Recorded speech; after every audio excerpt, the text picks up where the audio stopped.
And here we are. It is the physics video lecture, Physics 105B, video lecture 15.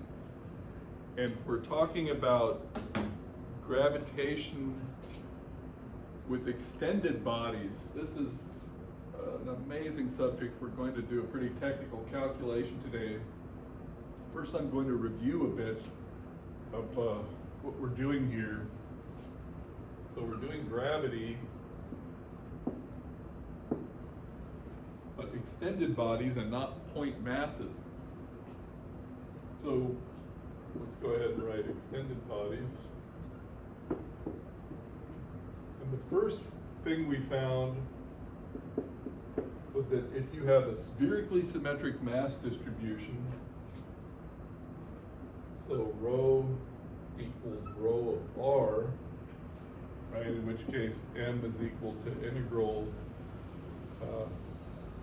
rho of r 4 pi r squared dr. Okay. So with this situation, spherically symmetric mass distribution, we have, should we do the potential energy? Yeah, we're on potential energies right now, maybe as well. We have U is equal to minus, and in fact, we'll do potentials. V, okay, is equal to minus G M over R if you're outside that body. In other words, the spherically symmetric mass distribution is just like a point mass if you're outside the radius there. Okay, so that's a really important result. Supposedly Newton held off publishing his great work until he could actually prove this, because he had to invent calculus along the way as well. We just used Gauss's integral theorem to show it, which was an interesting way as well, right? So yeah, we showed this very important result. It's just as though you had a point mass, and the sphere and the mass distribution just has to be spherically symmetric. So let me write that there.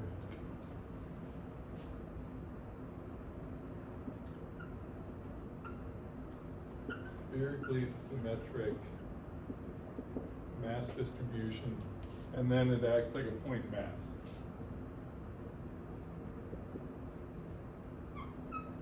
And scare quotes. Okay, here we'll number these things. We are numbering them. Good. Now there's an important application of this.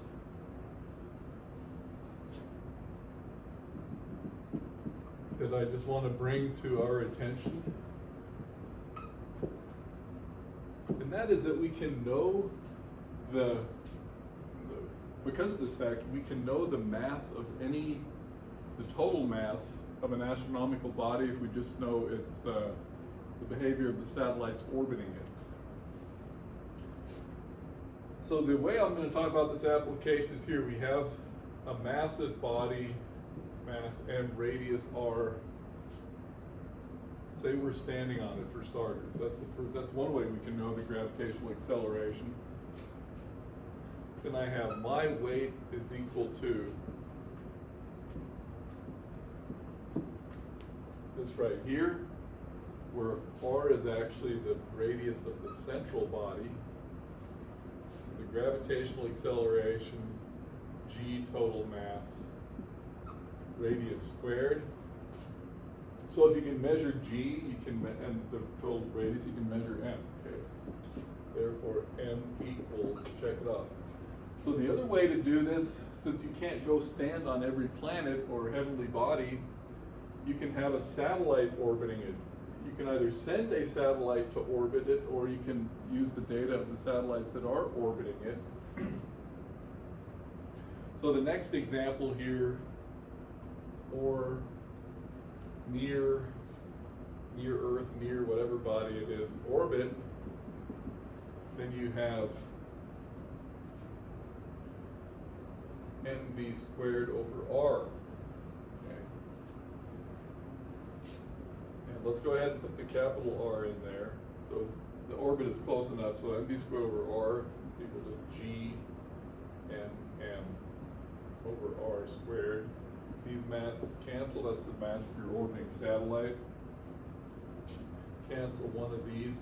In other words, you can also solve for the mass.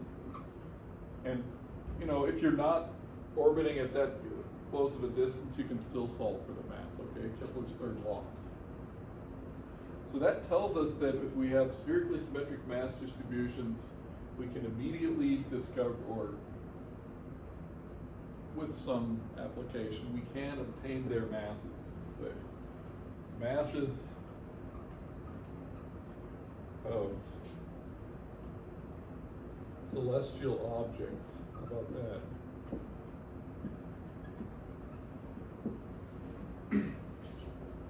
Now,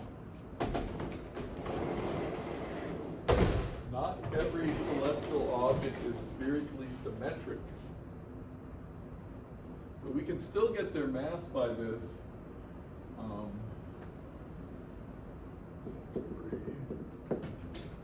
method, but we can also get more. So many celestial bodies are oblate spheroids.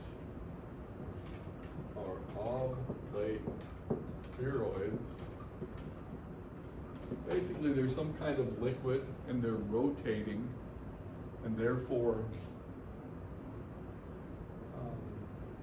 let's go ahead and draw something that's quite oblate. If they're rotating about their axis, then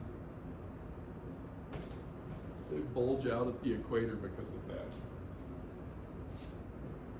So, well, it's no longer a spherically symmetric mass distribution. Right? This axis is greater than this one. And therefore, we no longer have that law. So now,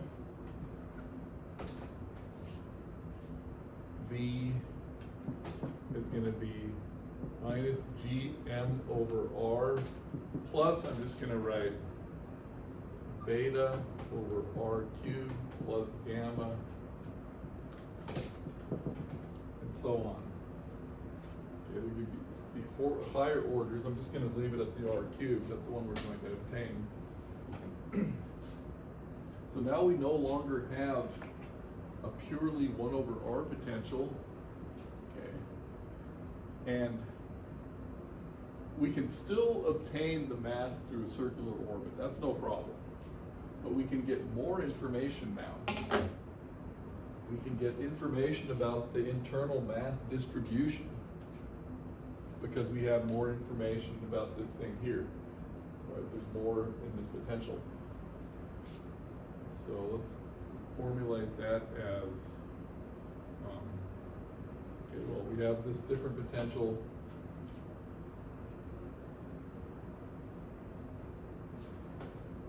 And beta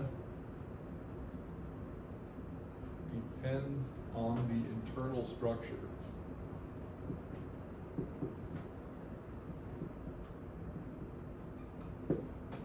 So if we can somehow obtain beta and maybe higher order moments as well, then we can gain information about the internal structure of, say, a planet. And I was recently reading about Jupiter, which has many moons, as well as we have satellites orbiting Jupiter. And orbital information can now be used to obtain information about the internal structure. I just want to remind you guys of what we did last semester. So recall the apsidal angle. We studied that when we were doing gravity, and I'll just remind you what it was. It was the angle between the minimal and the maximal radius, angle swept out, for a nearly circular orbit. Okay, and we had a formula for this thing.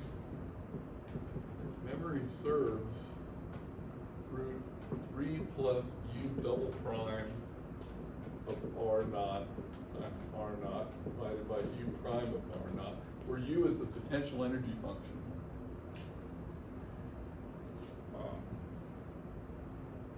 So the point is, first of all, for Kepler's law, for purely Newtonian potentials, potential energies like that one, we were just supposed to get pi out. So I'll remind us of that calculation as well. U equals minus alpha over R. U prime is minus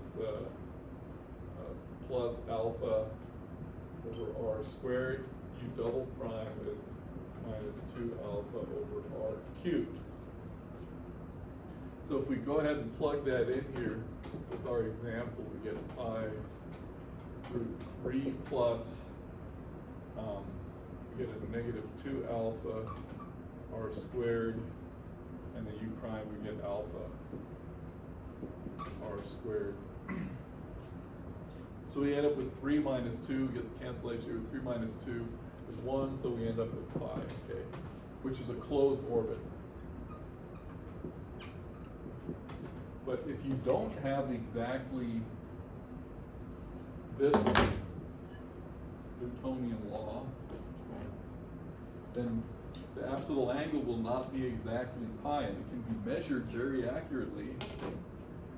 And from this, based on this formula here, from the measurement of C, you can get information about the potential. So I'll just put that down there.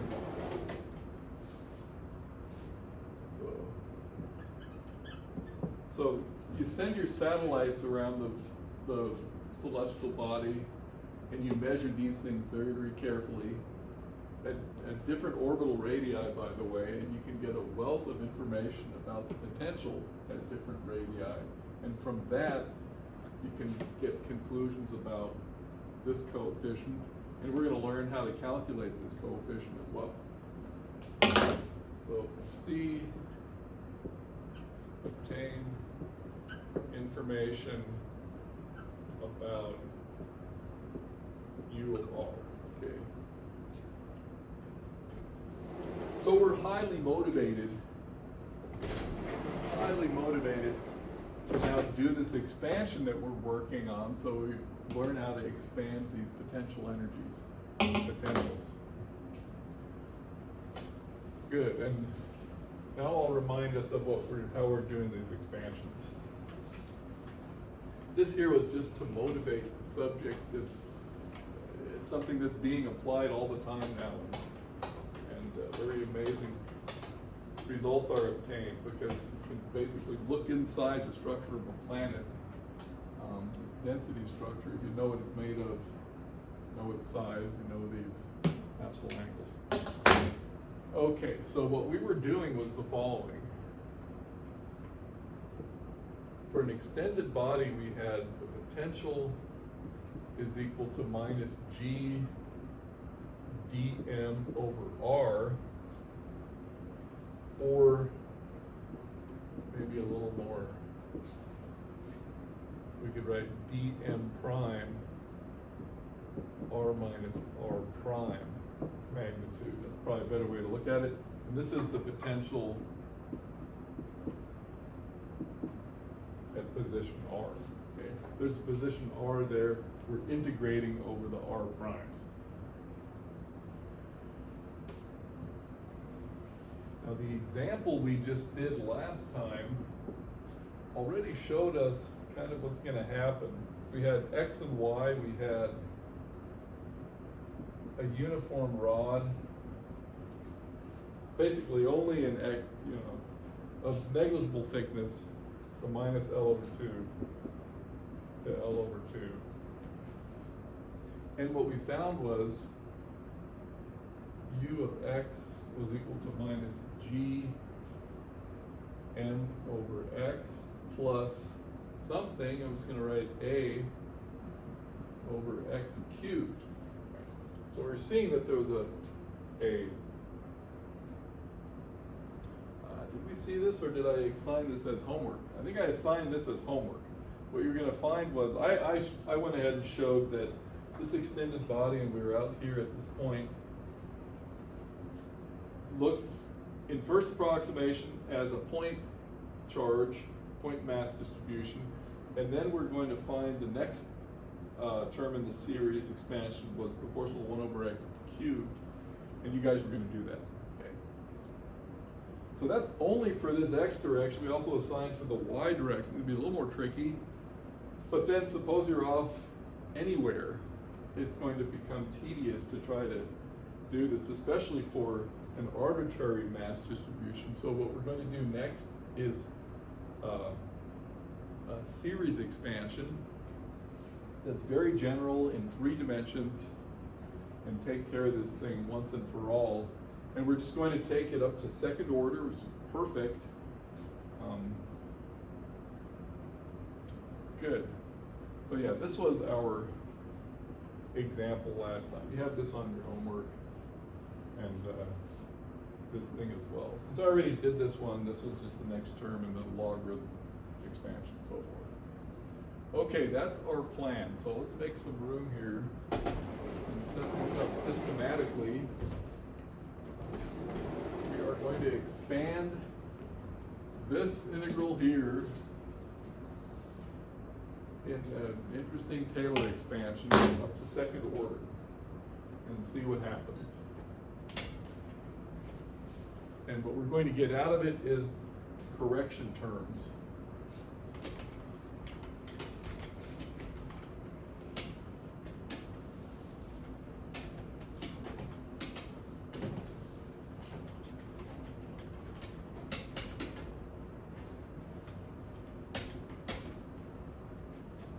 So let's formulate the problem more carefully. So we're doing an expansion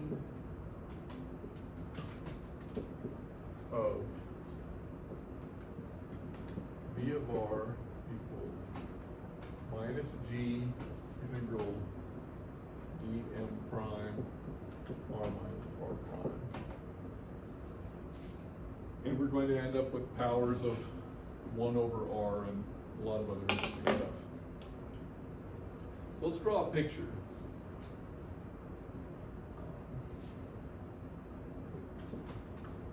Well, we don't have to say, but it's for a non-spherically symmetric object. So if we were to draw some kind of potato-shaped thing or something, there's our object whose potential we want. And we know if we're far enough away from it, it's going to be like a point mass, but if we're trying to do a circular orbit around it, all bets would be off. So what we do is we locate the center of mass. I always like to put a little star there. We got the center of mass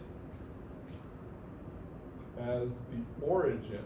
Okay, very important. The origin's in the center of mass. And now, here's my point R, and then the R primes are just somewhere in the mass itself. So what we're going to assume is that any of these R primes inside the mass divided by R magnitude much less than 1. So we're doing our approximation that we're reasonably far away from it. So we have to find some kind of expansion for this expression right here. So expand 1 over magnitude R minus R prime in a Taylor series.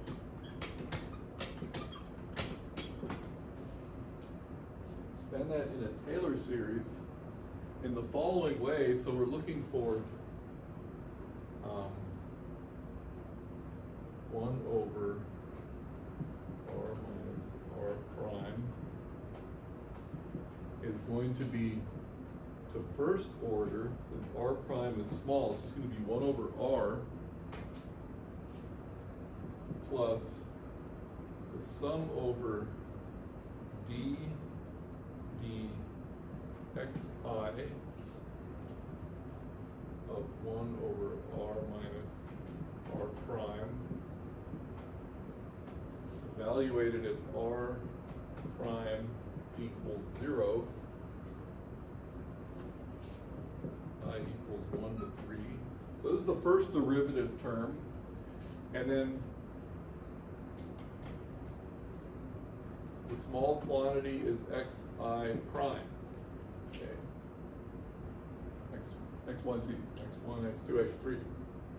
So this is the derivative. So let me put a little square bracket around there. Because remember, when you take derivatives, you evaluate it, now you have a set of constants. And then the second derivative, you get a half, double sum, let's say we have jk d dxj d dxk. So maybe I should write d squared dxj dxk, okay, d squared of this 1 r minus r prime evaluated at r prime equals 0. See, we've got our work cut out for us. We evaluate those there, and then we have xj prime, xk prime. And here, thankfully, we stop. Okay.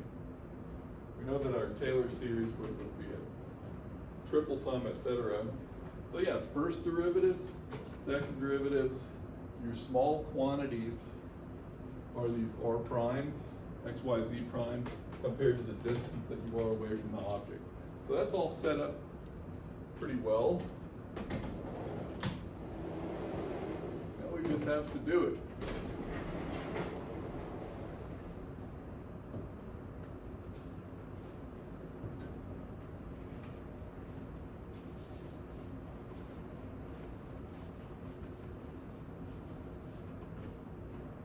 Okay. Yeah, I'll note this. Magnitude r minus r prime is equal to the square root of x1 minus x1 prime squared, x2 minus x2 prime, x3 minus x3 prime squared. And the derivatives are being taken with respect to this variable here, right? The x prime is the small quantity.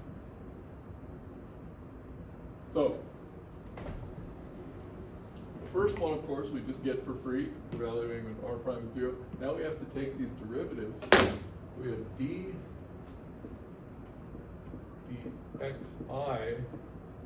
1 minus r prime magnitude. So we've done that a few times at this point. We get a minus 1 r minus r I. Oh, forget that. Some I. R prime squared, and then the inner derivative gives us xi minus xi prime over r minus r prime magnitude.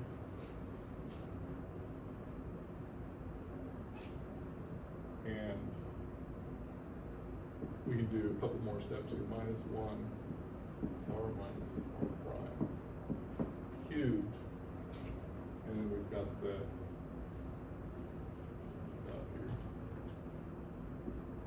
xi minus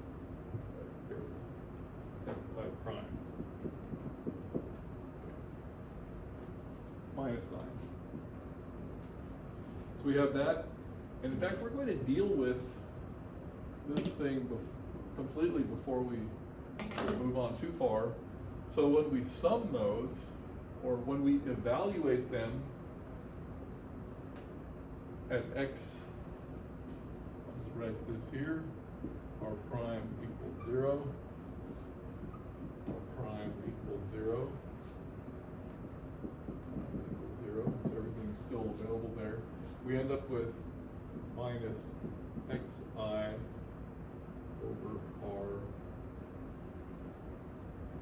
magnitude cubed. cubed, and I could leave the vector off as well. Good, so we've done those derivatives. Now let's go ahead and sum them, and in fact we're going to sum them and plug them into that integral right now. Okay, so we're going to have V of R equals, so to linear, we know we're just going to have the minus GM over R. That's what comes out of this first term here. You pulled it out, GM prime. Old math. But what about the second one? We have not equals. We have minus G. But now we have to talk about this integral. So we'll have dm prime. And now let's plug in sum over I equals 1 to 3. We got minus xi over r cubed and xi prime.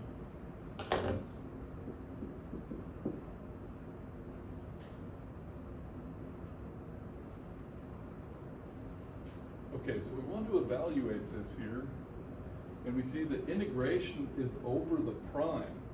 Okay, so this I'm going to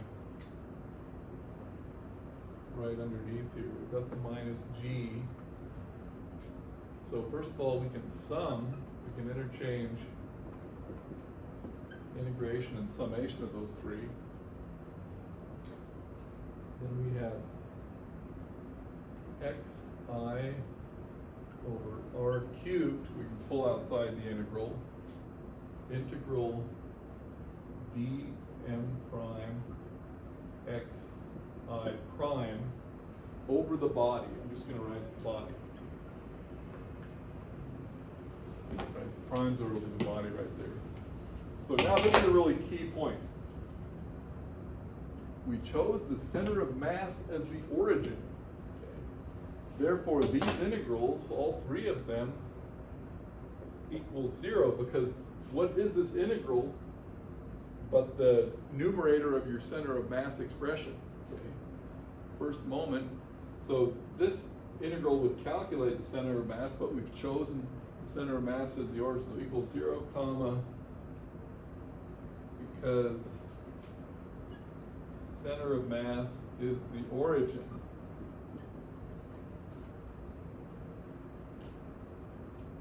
And what that refers to formally is that there is no dipole moment in gravity. So gravitating bodies don't have a dipole moment because there's only one charge of the gravitational attractor, which is the mass. So I'll put that as a note as well. No dipole moment in gravity.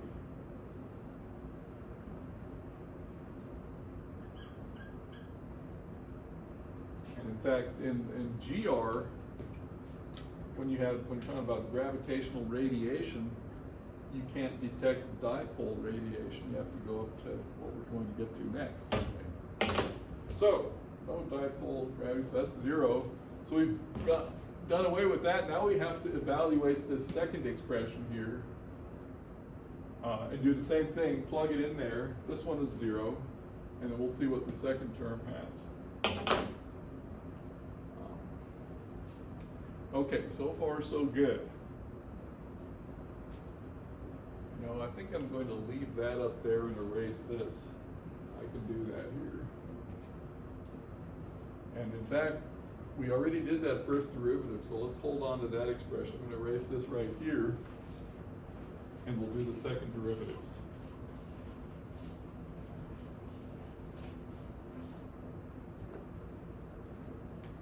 So now what we're looking for is dxj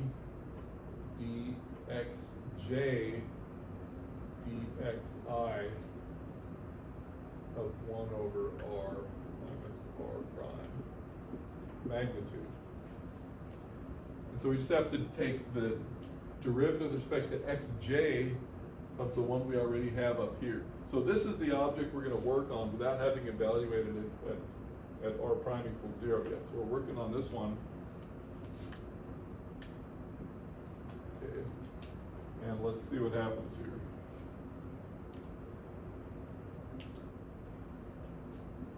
So we have a minus sign, and if we differentiate with respect to this x of I here, we have a delta ij at Kronecker delta, and then we would have an r minus r prime cubed. If we hold this constant, we have minus xi minus xj. Oh no, xi prime. And now we're differentiating with respect to this denominator here. So it's power law, we have negative 3 r minus r prime magnitude to the 4th power. And then the inner derivative, because we're differentiating with respect to xj, is xj minus xj prime over r minus r prime. So now we're going to evaluate this at r prime equals 0. R prime equals 0. And we just get rid of those primes there. We have negative delta ij over r cubed plus 3 minus and minus is plus. We'll have x I xj, the xi here, the xj there, and then we'll have r to the 5th. So that's simplified reasonably enough, and that's what we're going to plug into this expression up here.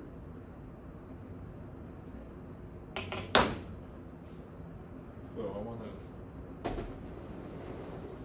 use this part of the board. We've got this.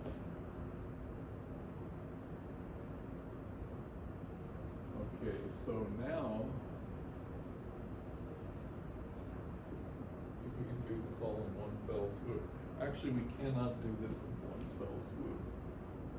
I'll just write out what we've got. We get b of r, we have our minus gm over r, and we have minus g, and then we've got this sum here. So integral dm prime and 1/2 double sum. What are we using? I and j, j and I and j is fine. So now we have to have the minus delta ij over r cubed plus 3 xi xj over r to the 5th. Those were our derivatives, and now we have to have the xi prime xj prime. Okay, using I and j. So xi prime xj prime. Okay, so that's going to be the next higher order term, but we have to work on this a bit. So there's a very interesting thing we can do, and I'm going to, in fact, do this right by hand. So I had r cubed, I'm going to put r to the 5th and put an r squared right there. So here's the thing that we're going to do, and this corresponds to that little tricky integration, differentiation trick, expansion trick I did last time with that logarithmic function, okay? Because what we're going to find is we can exchange the primes and the unprimed, okay? And we can exchange also the prime and the unprimed up in this numerator here. So what I'm going to do is just write this result down and then argue and then tell you why we can do it. Okay, because when you see it there, you'll see. Okay. So right now I'm going to leave this in place. and erase this part of the board so that we have everything in front of us. Okay, we took our two derivatives, fair and square.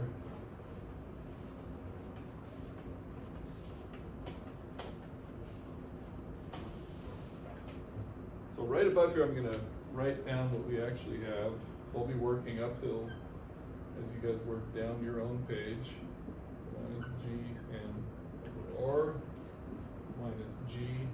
Now we have this integral dm prime 1/2 double sum ij. Now I'm going to write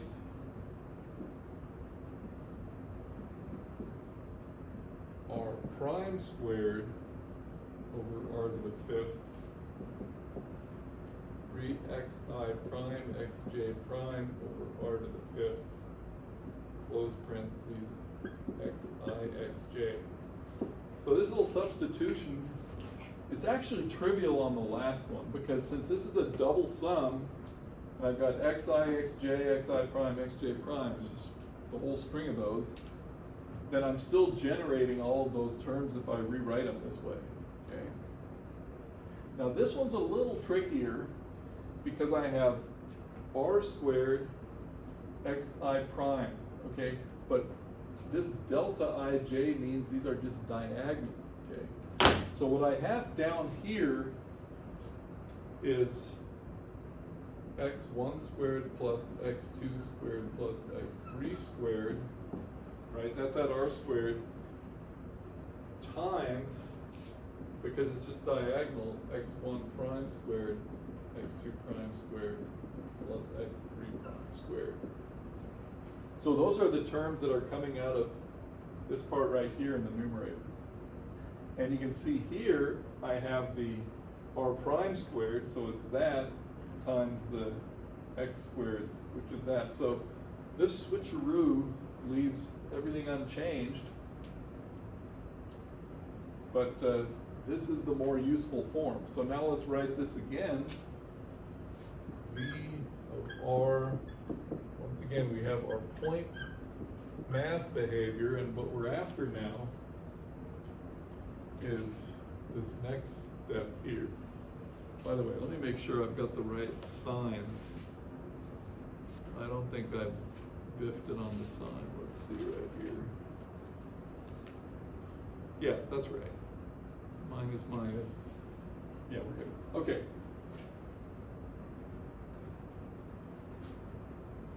So what we're going to do is take minus g,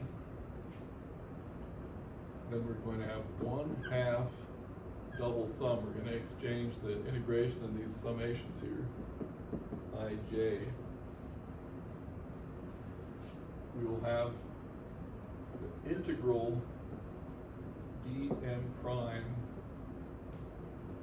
minus delta ij r prime squared plus 3 xi prime xj prime, because that's all that's being integrated over, right? These r's refer to unprimed.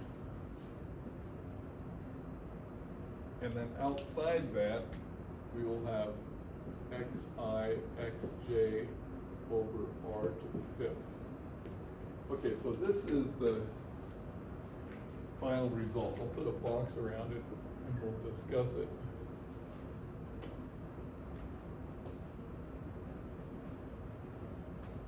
Yeah,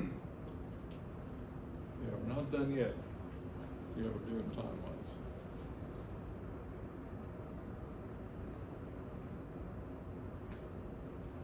Okay, good.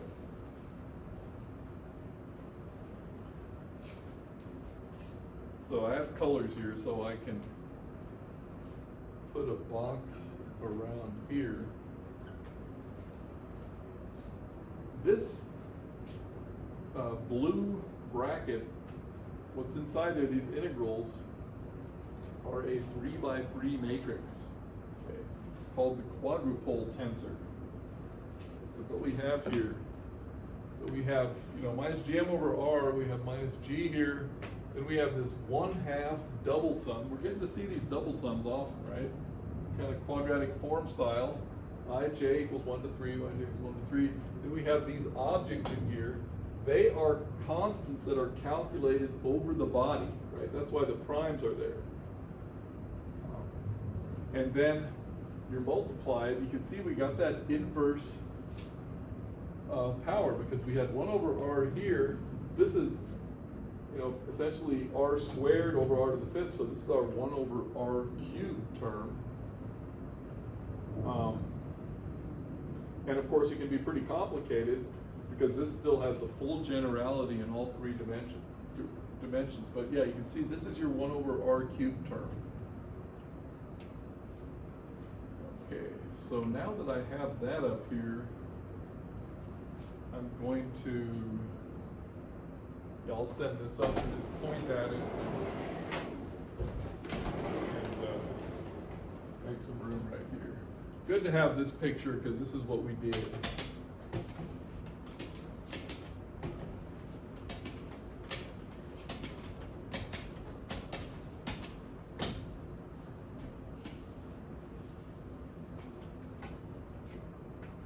This calculation is very good practice for you, okay? Because we had to do these 1 over r very standard derivatives. But yeah, the object in the red box, that is our result. So it's an expansion that looks like this. V of r is equal to minus gm over r minus g. Now we've got a half this double sum I and j, and those blue brackets there we're going to call qij xi xj over r to the 5th. So qij is called the quadrupole tensor. qij em prime r prime squared delta ij 3xi prime xj prime is the quadrupole tensor.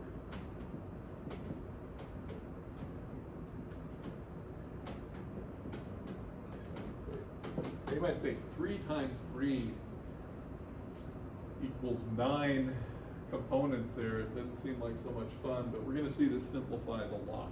Okay, but there's the full generality. You got the quadrupole tensor, and it's this object that gives you your potential energy, and these are your 1 over r cubed, basically, terms, 1 over distance cubed. So that's the quadrupole tensor. Now, a couple of notes on it. When you're actually doing the integration, you don't have to have any primes there. That's up to you. Okay. The point is, you're just integrating over the body for the purposes of our derivation here. We had to prime those, but you're integrating over the body. Call them what you want. Okay. So the second. So integrate over the body, and then your result is 3 times 3 equals 9 components and constants, okay? Yeah, we have constants.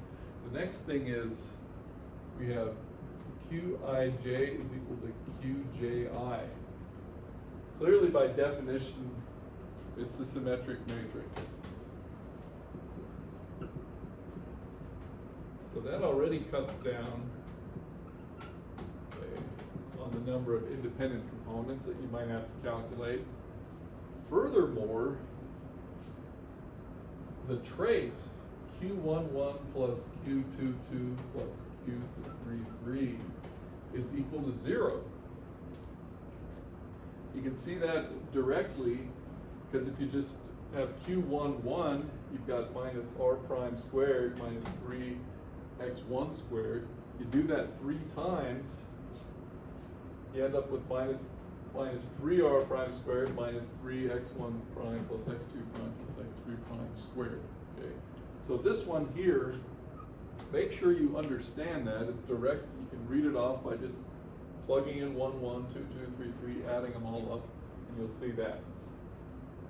And then the last thing I want to mention is that for a symmetric body,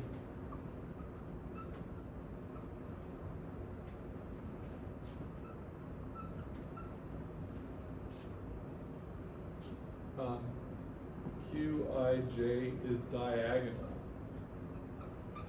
So for any kind of reasonable symmetry, and Oblate Spheroid has enough symmetry to make this thing a diagonal matrix. So you have a diagonal matrix where the sum of these three equals 0. That means you only have to do 2 integrals. Okay. So this means potentially 9 quantities reduced to doing 2 integrations. Then only do 2 integrations. So that's not so bad.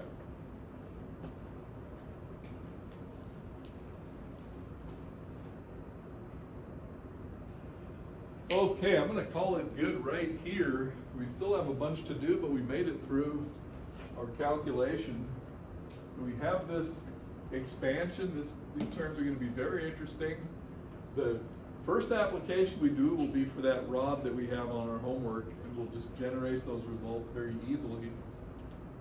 And then we'll do a ring or a disk, and then we can see what relation this has to the potential of our oblate spheroids, which are our celestial bodies. So yeah, this is a really useful and interesting thing. It's a little technical, so it's well worth your time to make sure you see how we actually arrived at this thing. And good, more next time. See you later.